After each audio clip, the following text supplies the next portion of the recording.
नाम है शांति कुंज गुरुकुल है पावन, युग का तप धाम है, गंगा गोकुल नाम है, युग का तप धाम है। उस महर्षि अरविंद के उस भागवत संकल्प का भी 100 वर्ष पूरा हो रहा है 2026 में। ऐसी कई विशेषताएं 2026 में एक साथ हो रही हैं, घट रही हैं, इसलिए 2026 बड़ा ही महत्वपूर्ण है। आप देखेंगे चारों तरफ 2026 तक बहुत भारी परिवर्तन होने वाला है हर क्षेत्र में। इसलिए 2026 तक का संकल्प है कि महावंदनीय माता और परम पूज्य गुरुदेव का जो उपदेश था, हम उनके शिष्य हैं, संतान हैं, हमारी जिम्मेदारी है हम घर घर तक पहुंचाएं। इसलिए हर घर तक गायत्री और यज्ञ को पहुंचाना है, गायत्री यज्ञ को पहुंचाना है।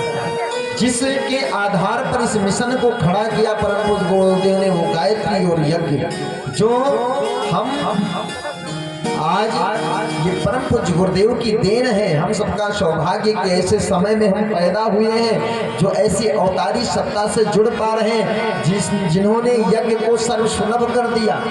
नहीं तो बड़े बड़े राजा महाराजा लोग यज्ञ करते थे, सब लोग कहाँ कर पाते थे यज्ञ। लेकिन आज घर घर में गांव गांव में यज्ञ हो रहा है। ये किसकी देन है? ये परम पूज्य गुरुदेव की देन है। उन्होंने यज्ञ को सर्वसुलभ कर दिया। आज घर घर में हर व्यक्ति यज्ञ कर रहा है और गायत्री को भी सुलभ कर दिया।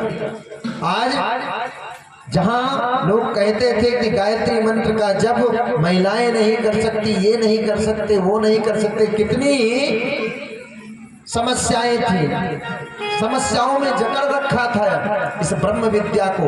लेकिन परम पूज्य गुरुदेव आए, उन्होंने अपनी साधना के बल पर के ऐसी ब्रह्म विद्या को मुक्त कर दिया।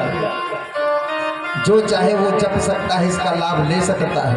और ऐसे अवसर में हम इससे जुड़कर ना जुड़ पाए, उसका लाभ ना ले पाए, तो ये हमारा दुर्भाग्य है, ये हमारा दुर्भाग्य है। हमारे यहाँ जितने भी मंत्र हैं, सबसे ज्यादा अगर प्रभावशाली कोई मंत्र है तो वो गायत्री मंत्र है, चाहे अध्यात्म की दृष्टि से या विज्ञान की दृष्टि से। विज्ञान की दृष्टि से भी जितने भी मंत्र हैं, भजन हैं, सबको एक लैब में क्या किया गया, इस पर रिसर्च किया गया। तो रिसर्च में ये पता चला कि गायत्री मंत्र एक बार जब हम बोलते हैं तो 1,10,000 ध्वनि तरंगे निकलती है एक बार में।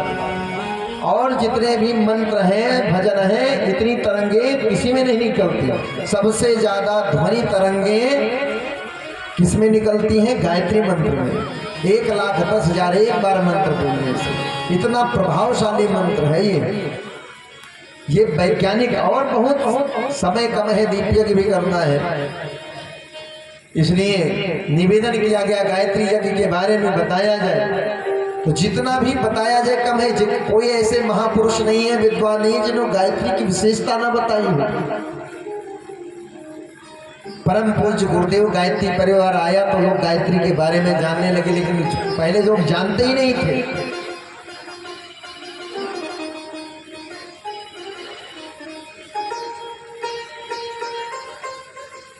लोग जानते ही नहीं थे। शास्त्रों में कहा गया है कि हमारे यहाँ सप्तकोटि महामंत्र हैं, केवल महामंत्र करोड़ों हैं, लेकिन गायत्री नायक, गायत्री जो है उसका नायक है, सभी मंत्रों का मालिक है गायत्री मंत्र। ऐसा प्रभावशाली मंत्र है। इसीलिए तो कहा गया है कि महामंत्र जितने जग महामंत्र जितने जग माहे, ओ गायत्री समाहि, तो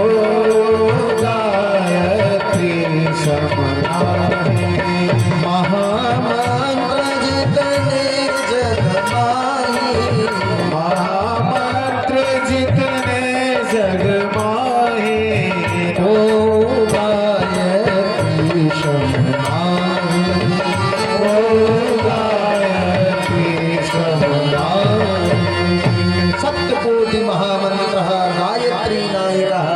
जितने भी महामंत्र हैं में उसका जो नायक है वो गायत्री है महाराज, गायत्री मंत्र नायक है।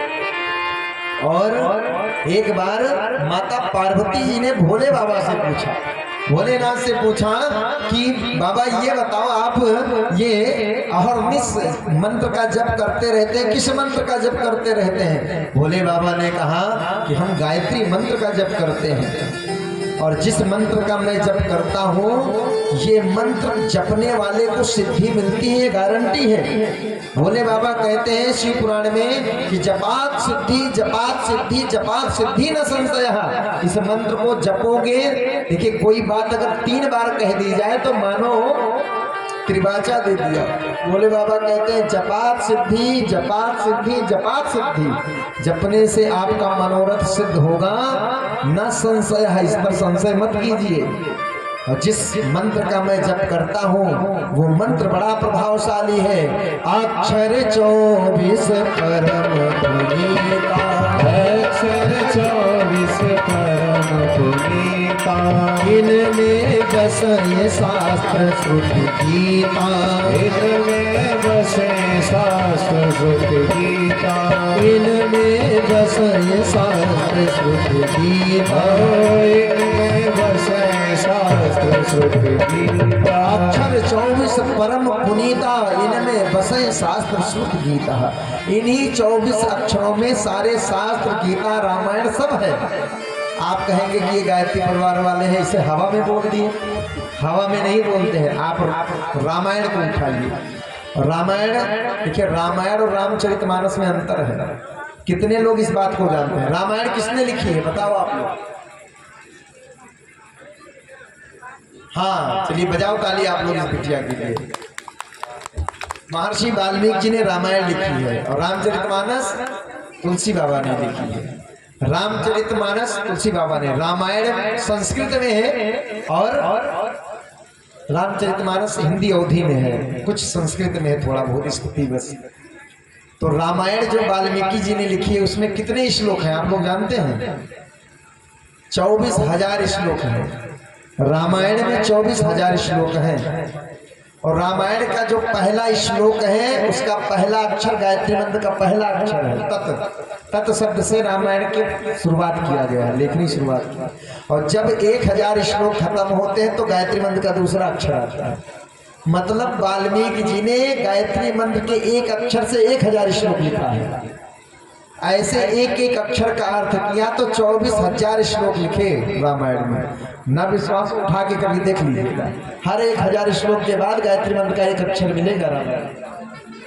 24,000 श्लोक एक बार। दूसरा शिव पुराण में 24,000 श्लोक, देवी भागवत में 24,000 श्लोक। ये सब गायत्री मंत्र की व्याख्या है, सब गायत्री मंत्र की। भागवत उठाइए, भागवत के महात्म्य में ही लिखा है कि भागवत की कथा करें, भागवत सुने तो उसकी जब पूर्णाहुति करें तो गायत्री मंत्र से ही आहुतियां देके दशांश पूर्णाहुति उसकी होती है, नहीं तो वो पूर्ण नहीं माना जाएगा।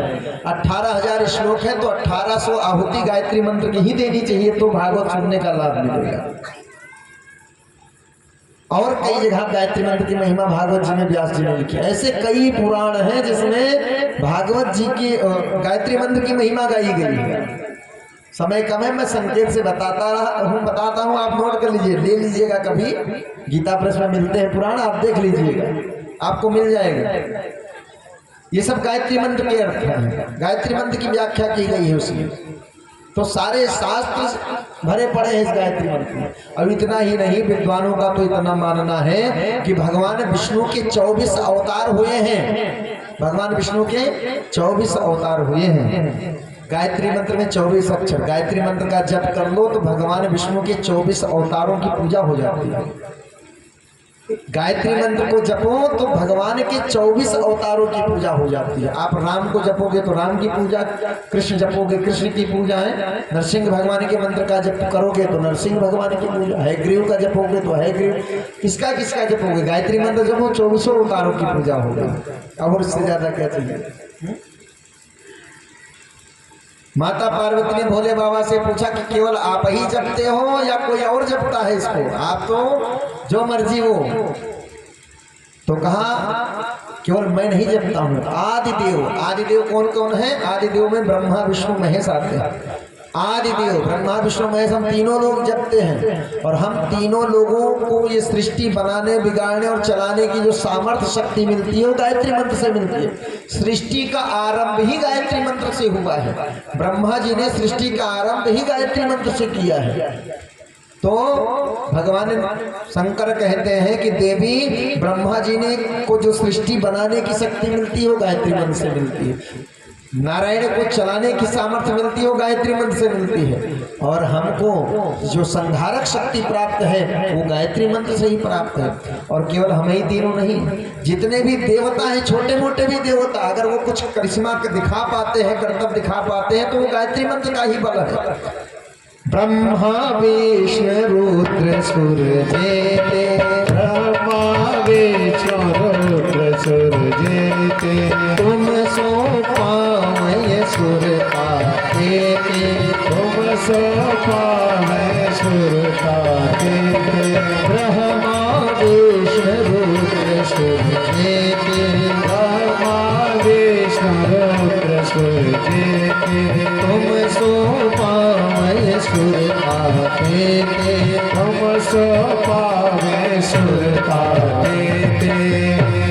मेरी कोशिश है मैं बहुत सरल ढंग से आपको गायत्री मंत्र के बारे में समझा दूं। ज्यादा वेद शास्त्र की बात करूंगी तो समझ में नहीं आएगा, इसलिए बहुत सरल ढंग से मैं समझाने का प्रयास कर रहा हूँ।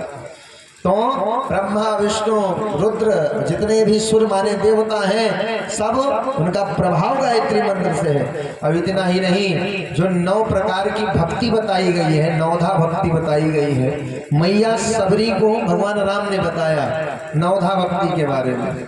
9 प्रकार की भक्ति भगवान कहते हैं ये 9 मार्ग हैं जिससे भक्त हमको पा सकता है, भक्त हमको प्राप्त कर सकता है। प्रथम भगति संतन कर संगा, प्रथम भगति संतन कर संगा, प्रथम भगति संतन कर संगा, प्रथम भगति संतन कर संगा, दूसरी रति मम कथा प्रसंगा, दूसरी रति मम कथा प्रसंगा, दूसरी रति मम कथा प्रसंगा, दूसरी रति मम कथा प्रसंगा। इस प्रकार 9 प्रकार की भक्ति बताई है। अच्छा, 9 में अगर क्या होगा, 4 एक तरफ 4 एक तरफ, बीच में जो होगा वो मध्य माना जाएगा। अच्छा, बीच में उसी को रखा जाता है जो सबसे बड़ा होता है, अमूल्य होता है। सबसे बड़ा अमूल्य जो होता है, जो विशिष्ट होता है, उसको बीच में रखा जाता है। तो 9 भक्ति हैं, 4 भक्ति इधर 4 भक्ति इधर, बीच में जो 5वीं है वो बीच में है। तो 5वीं जो पंचम भक्ति है वो सबसे विशेष है, पंचम भक्ति विशेष है, इसलिए बीच में रखा गया। 9 में 4 इधर है 4 इधर है, बीच में 5वीं है। तो भगवान ने बीच में 5वीं भक्ति जो सबसे विशेष भक्ति है, जो भगवान को भी बहुत प्रिय है, उसको बीच में पंचम भक्ति में रखा। और पंचम भक्ति में भगवान ने जोर दिया कि इस भक्ति पर तो हमको भी बहुत विश्वास है, क्योंकि मैं भी करता हूँ इसको। क्या मंत्र जाप मम दिल श्वासा, मंत्र जाप मम धड़ विश्वासा, मंत्र जाप मम दिल श्वासा, मंत्र जाप मम धड़ विश्वासा। कौन सा मंत्र जपा जाए जिस पर मुझे भी विश्वास है? पंचम भगति जो वेद प्रकाशा, पंचम भगति सो वेद प्रकाशा, पंचम भगति जो वेद प्रकाशा, पंचम भगति सो वेद प्रकाशा। मंत्र जाप मम दृढ़ विश्वासा। हे सबरी, तुम मंत्र का जप करो, उस पर मुझे भी दृढ़ विश्वास है, क्योंकि मैं भी जपता हूँ। कौन सा मंत्र जपो? कहा जो वेद पर में प्रकाशित है, जो वेद मंत्र है वो जपो, यानी गायत्री मंत्र का जप करो, उस पर मुझे भी विश्वास है, आपके मनोरथ सिद्ध हो जाएंगे, जो चाहेंगे वो मिल जाएंगे। तो जितने भी विद्वान हैं, भगवान हैं, हमारे आराध्य, सबने गायत्री मंत्र की महिमा का गान किया है। गायत्री महिमा गाई है, सबने गाई है। अच्छा, गायत्री मंत्र जपने का फायदा क्या है, फायदा बता दें आपको, उसके बाद दीपयज्ञ की ओर चलेंगे। 9:30 भी बज गए, ठीक है। अब 2 कथानक हम आपको सुनाएंगे, 2 कथानक सुनाएंगे, जिससे आपको पता चल जाएगा कि गायत्री मंत्र नहीं जपने वाले का क्या होता है, जपने वाले का क्या फायदा होता है। गायत्री मंत्र जपने से हमारे अंदर पात्रता का विकास होता है। जैसे आप, ऐसा कोई नहीं है जो भगवान से ना जुड़ा हो, पूजा ना करता हो, सब जुड़े हैं, सब पूजा करते हैं, लेकिन फिर भी जीवन में संकट है, जीवन में दुख है, आखिर वो भक्ति फलित क्यों नहीं होती है, उसका फायदा क्यों नहीं मिलता है। हम शंकर भगवान को रोज जो लोटा जल चढ़ाते हैं, लेकिन फायदा नहीं हो रहा है। जो भोले बाबा सब कुछ देने वाले हैं, वो हमको नहीं दे रहे, हमारा रास्ता बंद किए हैं, क्यों नहीं दे रहे हैं। भगवान नारायण का हम व्रत करते हैं, पूजन करते हैं, लेकिन हमारे ऊपर कृपा नहीं हो रही है। दुर्गा मैया हमारी तरफ नहीं देख रही, हनुमान जी के मंदिर में रोज जाते हैं, कृपा नहीं हो रही। क्यों नहीं हो रही है, उसका कारण है, देखिए भगवान का काम तो देना ही है, देवता देने के लिए ही है, वो देना चाहते भी हैं, लेकिन मिलेगा कैसे। देने वाला इतना तो सोचेगा ही कि जिस व्यक्ति को हम दे रहे हैं वो देने पाने लायक है कि नहीं लायक है। भाई भगवान की कृपा को छोड़ो, छोटी ही वस्तु ले लो। आपको कोई वस्तु, आप मान लीजिए कोई दूध देने आया, कहीं 1 लीटर दूध है, आप ले लीजिए, चाय बनाइएगा, खीर बनाइएगा, और आप अपना पतीला लेके आए, भगोना लेके आए, पता लगे उसमें मिट्टी लगा है, गोबर लगा है, दूध वाला क्या करेगा, पीछे हटा लेगा, कहा इस भगोने में तो दूध नहीं डाल सकते। क्यों, हमारा दूध बर्बाद हो जाएगा, खराब हो जाएगा, इससे अच्छा हम किसी और को दे देंगे। अगर तुमको लेना है तो जाओ अपना पतीला पहले धुल के लाओ, साफ करके लाओ। जब आप पतीला धुल के लाएंगे, साफ करके लाएंगे, तभी वो दूध उसमें डाल सकता है। एक बार भगवान बुद्ध एक गांव में गए, और गांव में रोज शाम को सत्संग करते थे, दिन में भिक्षाटन करते थे। गांव के सारे लोग आते थे, जैसे आप लोग आए। उसमें एक सेठ जी भी आते थे, गांव के बड़े आदमी थे, वो भी आते थे। जब कथा समाप्त होती थी, सत्संग समाप्त होता था, सारे लोग भगवान बुद्ध को प्रणाम करते थे, चरण छूते थे, सबको खूब आशीर्वाद देते थे। सेठ जी भी प्रणाम करते थे, लेकिन सेठ जी को आशीर्वाद तो देते थे, लेकिन कभी हाथ नहीं रखा पीठ पे, सबको हाथ रख के आशीर्वाद देते। ये बात बड़ी बुरी लगती थी सेठ जी को, बताओ इस गांव का सबसे बड़ा आदमी मैं हूँ, धनवान हूँ, और मुझे ही पीठ नहीं पर हाथ नहीं रखते, आशीर्वाद नहीं देते, लेकिन कुछ बोला नहीं सेठ जी ने। एक दिन क्या हुआ, भगवान बुद्ध घूमते घूमते भिक्षा मांगते मांगते पहुंच गए सेठ जी के घर, और सेठ जी के घर पहुंचे तो प्रसन्न हो गए सेठ जी, अरे आज तो घर ही आ गए, बड़ा आनंद आया। आवाज दिया अंदर, बनाइए महाराज जी के लिए कुछ। अंदर से खीर बनाई गई, बढ़िया सुंदर, खूब मेवा हुआ डाल के बढ़िया दूध में खीर बनाई गई। और खीर भी ऐसी वैसी नहीं, दिव्य खीर, चांदी की कटोरी में चांदी का चम्मच लगा करके बढ़िया भगवान बुद्ध के पास लाए, महाराज पाइए, बड़ी स्वादिष्ट खीर बनाई गई है। भगवान बुद्ध ने कहा कि हम अपने ही पात्र में पाते हैं, दूसरे के बर्तन में नहीं खाते हैं, तो महाराज अपना पात्र लाइए, बर्तन लाइए, उसमें डाल दें। भगवान ने अपना कमंडल, भगवान बुद्ध ने अपना कमंडल आगे किया, और सेठ जी ने देखा कमंडल तो बड़ा मैला है, बड़ा गंदा है, बड़ा धूल लगा हुआ है। सेठ जी का चेहरा बिगड़ गया, अरे महाराज इतना सुंदर महक रही है, केसर ओसर पड़ा हुआ है, ये खीर मैं आपके इस गंदे बर्तन में कैसे डाल दूं, खीर तो खराब हो जाएगी। ऐसा करिए आप बर्तन दीजिए, मैं धुल के लाता हूँ। ले गए, 2-3 बार साबुन सर्फ से खूब धुला, बढ़िया कमंडल को, बर्तन को धुला, उसके बाद उसमें खीर डाला और खीर दिया। महात्मा ने पाया खीर, और खीर पा करके जाने लगे। आज बड़े प्रसन्न थे सेठ जी कि हमारे घर भोजन किया भगवान ने, महात्मा बुद्ध ने, तो प्रणाम किया। जाते समय प्रणाम किया तो फिर आशीर्वाद नहीं दिया। भगवान बुद्ध ने आशीर्वाद नहीं दिया, पीठ नहीं ठोका। अब तो बुरा लग गया, अब तो रहा नहीं गया सेठ से। सेठ जी ने कहा महाराज क्षमा करना, एक बात कई दिन से हमको अखर रही है, मैं आज कह देना चाहता हूँ। भगवान बुद्ध ने कहा कहो क्या बात है।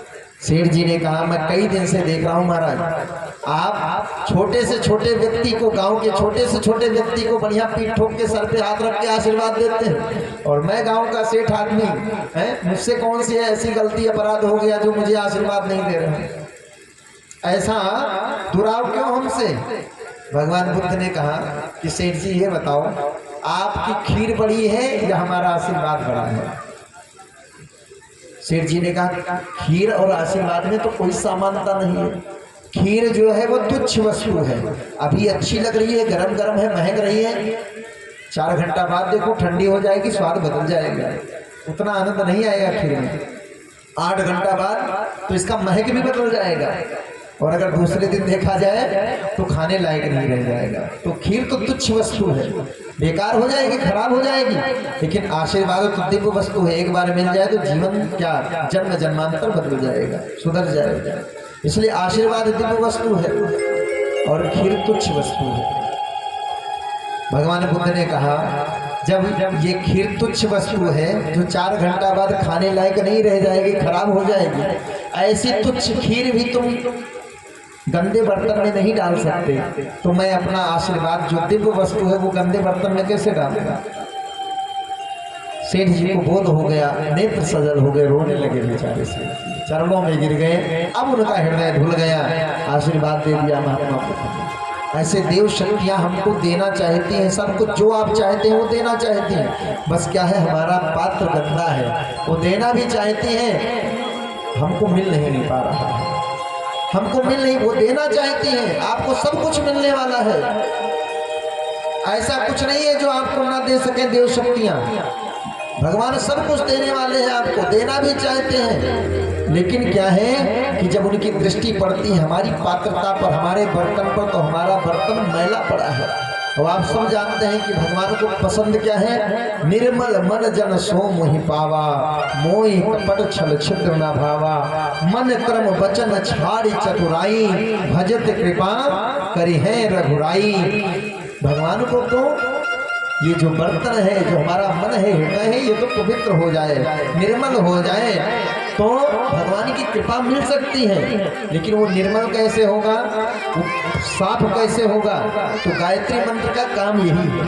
गायत्री मंत्र का काम यही है कि गायत्री मंत्र का जप आप जब करेंगे, अनवरत गायत्री मंत्र का जप करेंगे, तो आपके जन्म जन्मांतर का जो कलमश कसाय है, एक जन्म की नहीं कई जन्मों की गंदगी है हमारा, कई जन्मों का प्रारब्ध है जो भगवान की कृपा नहीं मिल पाती है। जन्म जन्मांतर के उस प्रारब्ध को, गंदगी को धुल के साफ कर देगी गायत्री माता, क्योंकि माँ से ज्यादा, माताओं बहनों से ज्यादा सफाई का काम कोई और नहीं कर सकता। गायत्री माता की कृपा होगी तो हमारा जो जन्म जन्मांतर के हमारे अंदर मैल है, पाप है, कलमश कसाय है, वो दूर हो जाएंगे और जीवन पवित्र हो जाएगा। उसके बाद आप चाहे जिसकी आराधना करते हो, चाहे जिस देवी देवता की आराधना करते हो, उसका लाभ आपको मिलेगा ही। देवी भागवत में कहा गया है कि विहाय ताम तो गायत्री विष्णु पासन तत्परः शिवोपासन तो विप्रो नरकं जात सर्वदा। बिना गायत्री के अगर किसी भी देवी देवता की साधना करते हैं वो उतनी फलित नहीं हो सकती है महाराज। क्यों? क्योंकि आपका हृदय ही पवित्र नहीं हो पाएगा, मन ही पवित्र नहीं हो पाएगा। और जब आपके अंदर श्रेष्ठता, पवित्रता आएगी नहीं तो भगवान क्यों देंगे आपको, हैं? क्यों देंगे? और दे भी देंगे तो बेकार चला जाएगा, दे भी देंगे तो बेकार चला जाएगा। गंदे बर्तन में अगर डाल भी दिया जाए तो किस काम का। एक कथा आती है बड़ी सुंदर कि एक गांव में एक व्यक्ति था, उसके परिवार में 3 लोग, बुढ़ा बुढ़ी और एक बेटा, 3 लोग थे। जो घर का स्वामी था उसकी आयु 60-65 साल की, ऐसे उसकी पत्नी बूढ़ी और उसका एक छोटा सा बेटा। गांव में एक शंकर भगवान का बड़ा सुंदर मंदिर था। उस गांव में पुजारी था, वो व्यक्ति भोले बाबा की खूब सेवा करता था। सुबह जाना, मंदिर को धुलना, साफ करना, भोले बाबा की आरती अभिषेक करना, फिर शाम को पूजन करना, दोनों टाइम खूब भोले बाबा की सेवा करता था, खूब भोले बाबा की सेवा करता। पूरा परिवार भोले बाबा का भक्त था। लेकिन घर में बड़ा ही कलह है। 3 ही लोग हैं लेकिन बोलचाल नहीं रहता है, तीनों आपस में बात नहीं करते हैं। भोले बाबा के भक्त हैं लेकिन घर में कलह है, क्लेश है, और कलह क्लेश के कारण घर में अभाव भी है। किसी तरह जीवन चल रहा है, किसी तरह परिवार चल रहा है, खाने पीने को भी लाले है, हमारा जीवन में बड़ा कष्ट है। लेकिन भक्ति कूट कूट के भरी है, भोले बाबा के प्रति खूब समर्पण है, खूब सेवा करते हैं भोले बाबा की। एक दिन घटना क्या घटी, भोले बाबा और माता पार्वती कहीं जा रहे थे, रास्ते में वही गांव पड़ गए। वही गांव पड़ गया तो माताएं बड़ी दयालु होती हैं। मैया पार्वती को याद आ गया, दया आ गई उनको, अरे भोले बाबा तो ऐसे कृपा करने वाले नहीं। भोले बाबा से कहा, स्वामी हमने देखा इस गांव में आपका एक बड़ा भक्त रहता है, बड़ी सेवा करता है, और आपने कभी उसकी तरफ देखा तक नहीं। इतना दुख है उसके जीवन में, इतना कष्ट है, और आपने कभी कृपा नहीं की। आप कैसे भोलेनाथ हैं? भोले बाबा ने कहा, देवी जहाँ चलती हो वहाँ चलो, ऐसे बहुत जमाने में भक्त हैं, किसको किसको देखोगे? मैया पार्वती ने कहा, नहीं नहीं, हमने देखा उसके जीवन में बड़ा कष्ट है, और आज मैं जाने वाली नहीं हूँ। आपको उसके घर तक चलना है, उसके ऊपर कृपा करनी ही करनी है। भोले ने बाबा ने कहा, देवी जिद ना करो, अगर मैं चला भी जाऊं, कृपा कर भी दूं, तुमको क्या लगता है? हमारा भक्त है, हमने ध्यान नहीं दिया उसके ऊपर, लेकिन मैं देना भी चाहूं तो उसको मिलने वाला नहीं है। मैया पार्वती ने कहा, बातें मत बनाओ स्वामी, मेरे सामने चल के दीजिए, देखती हूँ कैसे नहीं मिलता है, कैसे नहीं मिलता है।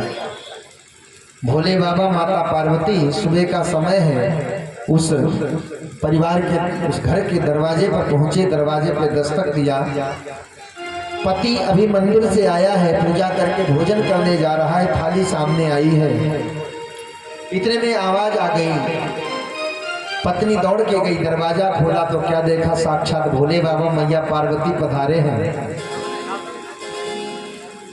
पति ने भी थाली पीछे कर दिया, देखे कौन आया है दरवाजे पर। गए तो देखा कि भोले बाबा मैया पार्वती पधारे हैं।